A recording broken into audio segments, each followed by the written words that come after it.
On July 2nd, 2020, a just-turned 21-year-old named Gabby Petito went on her Instagram to broadcast the news of her exciting new engagement to her boyfriend, Brian Laundrie.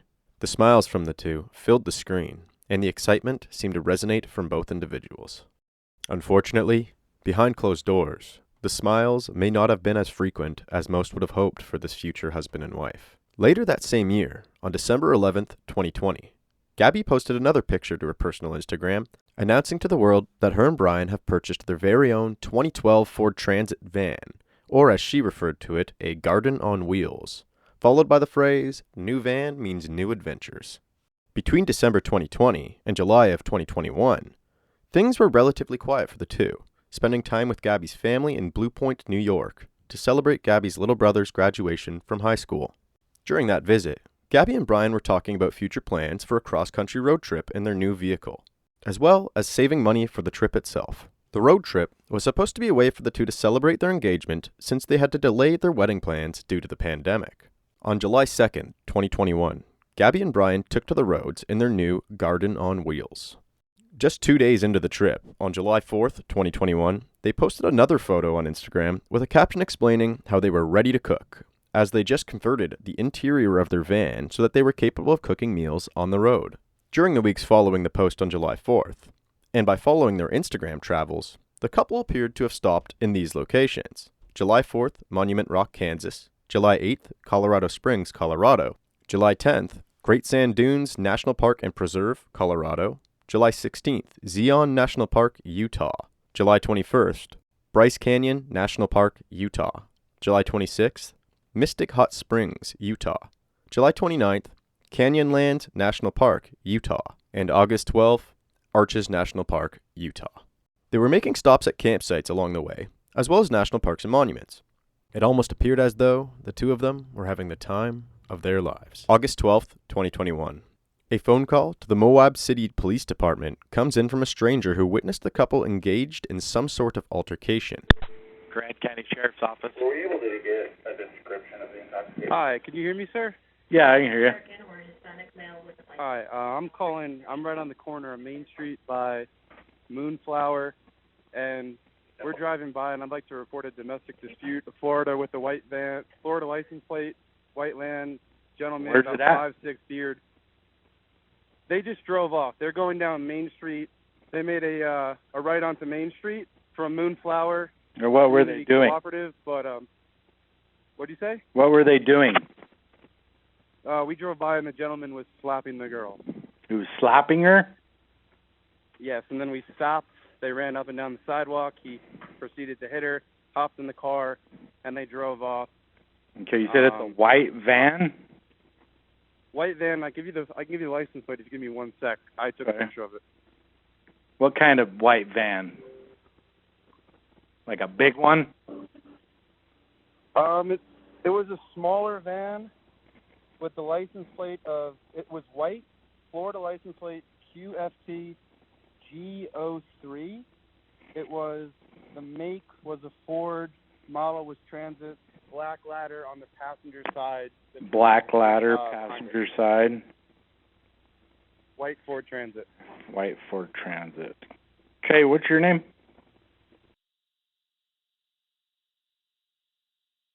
Where did they, so they turned, they headed south on Main Street from Moonflower Market? Correct. They made the right turn. Oh, so they went north. North. Yeah, sorry, I'm not from around here. Okay, so you're right there by the post office? Right across the street, yep. Okay, and when they turned onto Main Street, they went right or left? Right. Right, so they went north. North on Main. All right, I will let somebody know. Thank you. Yeah, no worries. Bye. Thanks. Immediately following this phone call, police officers were dispatched to the scene.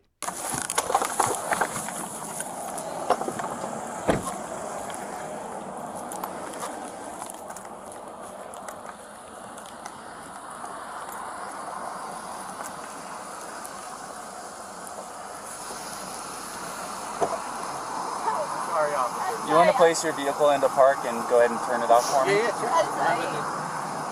No, park? Oh, it isn't parked yet. Okay, turn off your engine. Go ahead and set your keys on the dash for me, all right? What's your guys' names? Gabby. I'm Brian. Gabby, Brian? Okay. What's going on? How come you're crying? I'm sorry, we've just been fighting this morning. Some personal issues. It was a long day. We were camping yesterday, and camping got the stuff, flies and stuff. I'm sorry I hit the bump there. I was distracting him from driving, I'm sorry. Can I get you to step out of the vehicle for me, man? Yeah. Just hang tight right there. Do you mind if I take your keys and just put them on your hood? You got it, buddy. I'm so Thank sorry. you. Oh, no, you're fine.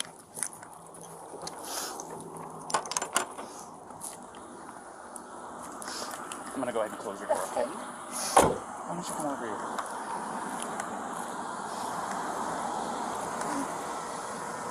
SO229, I have the female that was on the passenger seat separated from the male. Keys are on the hood. You want to tell me what's going on? Yeah, I don't know. It's just, some days I have really bad OCD, and Okay. I was just cleaning and straightening up the back of the van before, and I was apologizing to him and saying, I'm sorry that I'm so mean, because sometimes I have OCD, and sometimes I just get really frustrated. Not like mean towards him, I just like, I guess my vibe is like, I am like in a bad mood. And I was just saying, I'm sorry if I'm in a bad mood. I've just been really stressed. I had so much work I was doing on my computer this morning. What do you do for a living? Well, I used to work at an organic juice bar, but I just quit my job. Okay. I was a nutritionist. That's Oh, what okay. that was my That's job. cool. And I just quit my job to travel across the country. And I'm trying to start a blog. I just Okay. have a blog and stuff. So I've been building my website. So I've just been really stressed. And he doesn't really believe that I could do any of it. So that's kind of been like a, I don't know, he's like a downer. I don't know. We've just been fighting all morning. And he wouldn't let me in the car before. And then Why wouldn't he let you in the car? Because He of told me your I- OCD? He told me I needed to calm down. Yeah. But I'm perfectly calm. I'm calm all the time. And he really stresses me out. And this is a rough morning. Well, why don't we do this? Why don't I sit you down in the back seat of my car? You're not in any trouble, okay? I'm not going to be putting handcuffs on you. You obviously don't have any weapons. I'm going to get you into the air conditioning, let you take a breath, relax a little bit, and then I'll come back and talk to you in a few minutes, okay? Okay. Alrighty.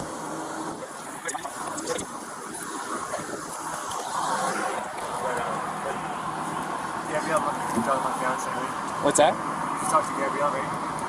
Yeah, I just spoke to her. Yeah. So, you want to do me a favor? Let's go ahead and get you to step out of the vehicle, alrighty? So, tell me what's going on. She just gets worked up sometimes, and I try and really distance myself from her. So, like, I locked the car and I walked away from her. What happened this morning is that she's trying to start up like her own little website blog and everything. So I give her time, and we really had a nice morning, if anything. But she just got worked up because we were trying to get going and get our day going because we want to go like arches before the Sunday time. Okay. You want to tell me about those scratches on your face? She had a cell phone in her hand. That's why I was pushing her away, because she wanted. I locked the keys so I could walk away. I said, let's just take a breather and let's not, go anywhere. Let's just calm down for a minute because she was getting really worked up. And then she had her phone and was trying to get the keys from me, so I got in the way. I was just trying to. I know I shouldn't push, but I was just trying to push her away to go. Let's just take a minute, step back, and breathe.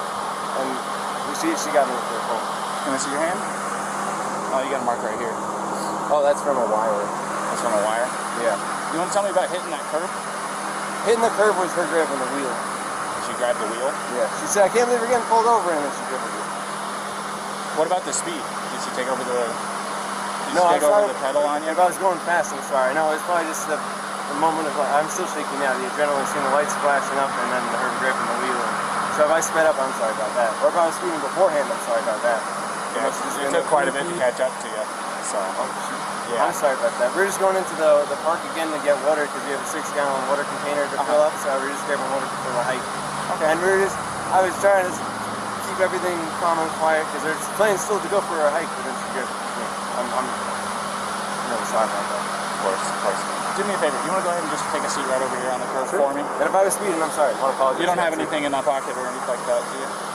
Nope. Just the wallet? All right. And then, do you mind lifting your shirt so I can check your waistband? I got Turn around for me real quick. Perfect. nothing. I just want to make sure. That's all, man. Where'd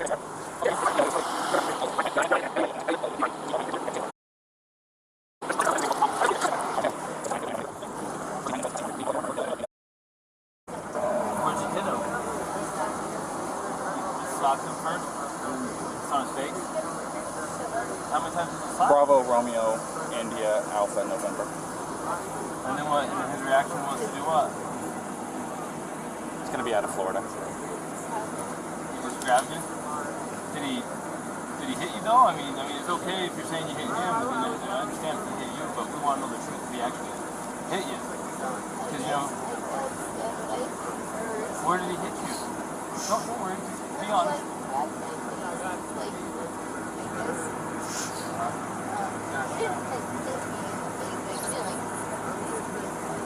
Did he slap your face or what?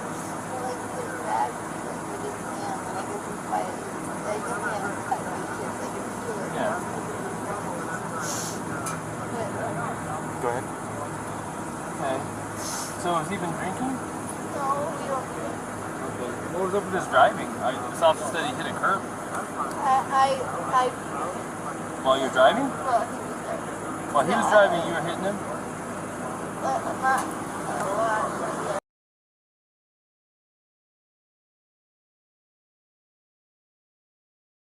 All the lights come on and I kind of went like so stupid. Did you already tell him all this? I didn't get that far into Okay, it. She so was hyperventilating She's a little saying bit. that they don't drink, but at the point when you lit them up. You don't drink or anything. She started hitting him. Yeah, I was yelling at him, and then when you turned your lights on, I kind of punched his arm like there's no just an idiot. She's saying it was like he hit the curb. You said it was Gabby? Yeah. I'm sorry, I don't know that name. It was Gabby? Yeah.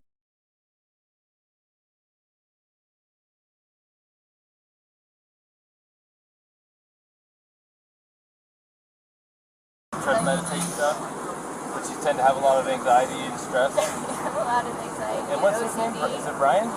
Is he usually pretty patient with you? Yeah. But it just makes me upset. I know that he definitely gets frustrated with me a lot.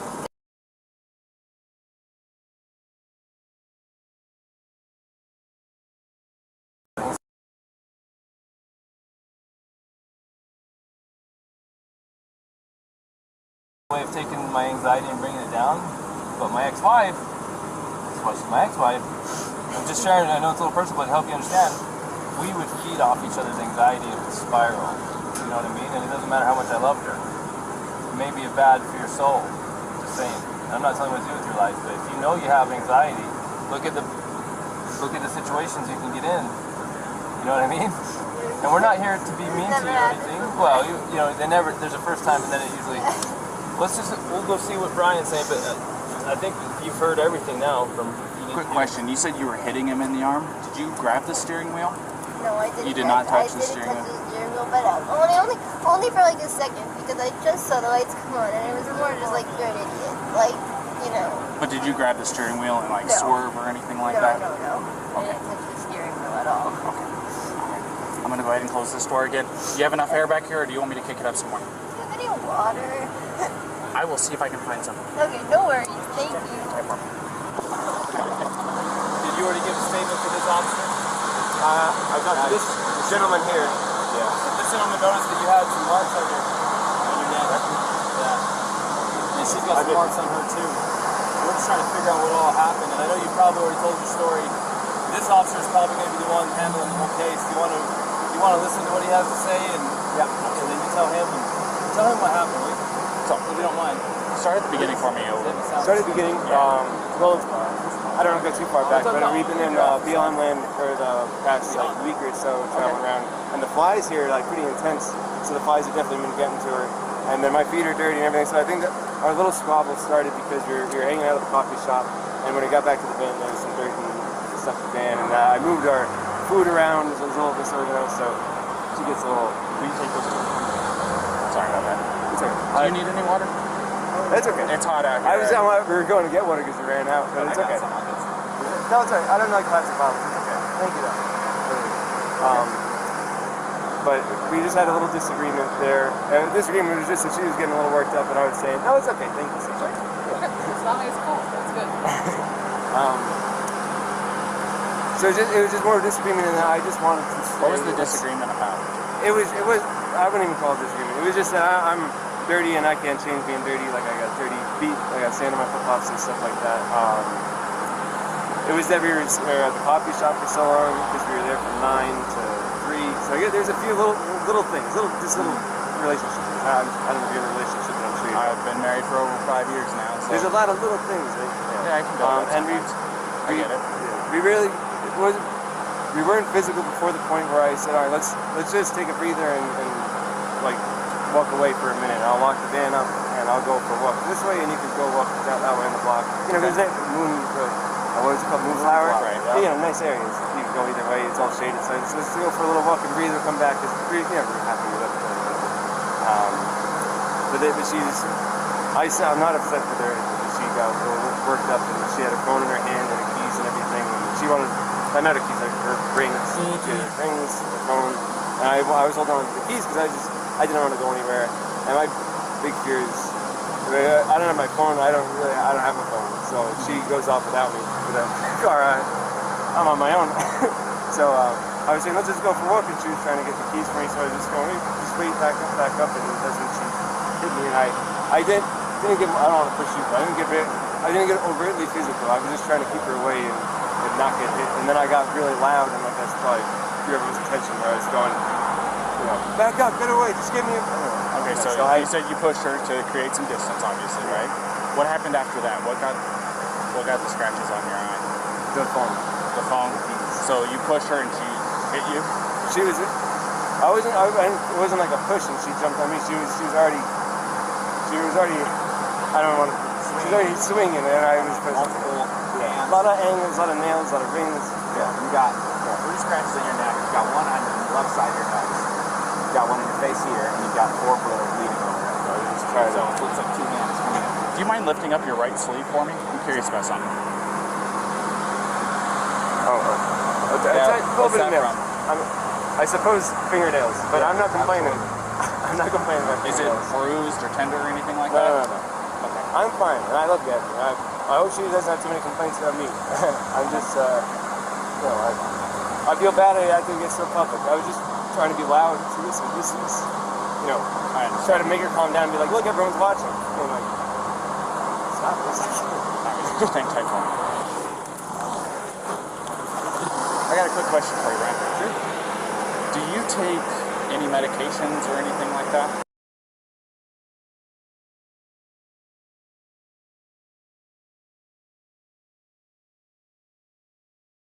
You don't take any medications or anything like that? Okay. Are you normally this kind of like hyper? Do I see my heart rate up whenever the lights flash on? It gets your heart rate up. Trust me, it does me too, and I'm the one it gets me going a little bit too. You probably can say, hey buddy, whenever somebody walks up. So, okay. Yeah, do you know if she takes any? She's crazy. No, I don't think so. No, none that I know of.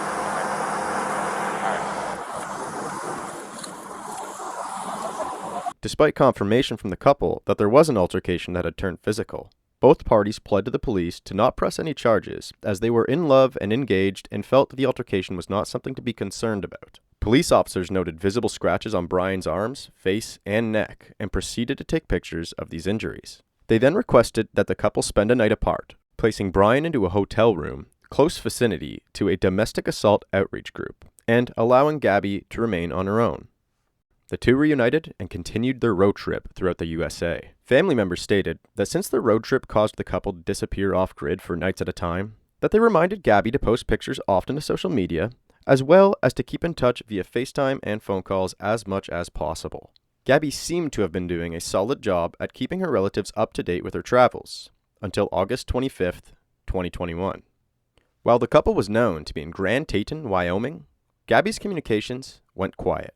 The family of Gabby was no longer receiving phone calls, FaceTimes, and her social media accounts were not being updated with new pictures or live stories. They began to become increasingly anxious and worried over the following days. until randomly on August 30th, a text message to Gabby's mother came in from Gabby's phone. The text message read, "Can you help Stan? I just keep getting his voicemails and missed calls." Though this level of contact would normally put the family's worries at ease, this time it only made things worse. Gabby's family quickly recognized the choice that the sender of this message made to refer to Gabby's own grandfather by his first name, Stan. Apparently, Gabby never spoke about her grandfather that way. Instead, she would normally use other euphemisms like grandpa, for example. 2 days later, on September 1st, 2021, Gabby's boyfriend Brian drove the couple's van home to his Northport home where Gabby and Brian lived together with Brian's parents. Gabby was nowhere in sight. 10 days later, on September 11th, 2021, Gabby's family catches news of the sequence of events that had transpired in the final few weeks of the couple's road trip. They decided to report Gabby missing to the Suffolk County Police Department in New York at approximately 6:55 p.m. that day. The police department sent officers to the home of Brian and his family. When the officers knocked on the door, Brian's parents handed the police a phone number. This phone number was for an attorney. Police then processed the couple's van for evidence and found some items that raised questions. They released that this vehicle will be investigated further. The next day, on September 12th, the family of Gabby Petito created a GoFundMe campaign in an attempt to raise awareness as well as funds to help support the search for their daughter. 3 days later, on September 15th, the Northport police officially listed Brian Laundrie as a person of interest in the disappearance of Gabby Petito. They also released statements that he was, in fact, purposefully hindering the investigation to locate her. Brian avoided any contact with law enforcement, and instead of making any statements about the matter, had asked his attorney to make a statement on his behalf. This is the statement. New developments tonight in the search for a missing 22-year-old woman who was traveling through Utah. Gabrielle Petito's boyfriend released a statement through his attorneys today. Morgan Wolf joins us with the latest in the case. Morgan? Gabrielle Petito and her boyfriend of 2 years, Brian Laundrie, saved up their money and bought a van, then decided to travel through the Mountain West in it, including various stops in Utah within the last 2 months. But she hasn't been seen or heard from in 2 weeks. Late this afternoon, Brian Laundrie's attorney released this statement. This is understandably an extremely difficult time for both the Petito family and the Laundrie family. It is our understanding that a search has been organized by Miss Petito in or near the Grand Teton National Park in Wyoming. On behalf of the Laundrie family, it is our hope that that search for Miss Petito is successful and that Miss Petito is reunited with her family. On the advice of counsel, the Laundrie family is remaining in the background at this juncture and will have no further comment. The following day, on September 16th, 2021, Northport police arranged for Gabby's father to partake in a public news conference to allow him to plead for his daughter's safety and return. We're all hoping for the best here. A lot of the details you've heard, I mean, it's they're tough to stay positive, really. Positivity is hard.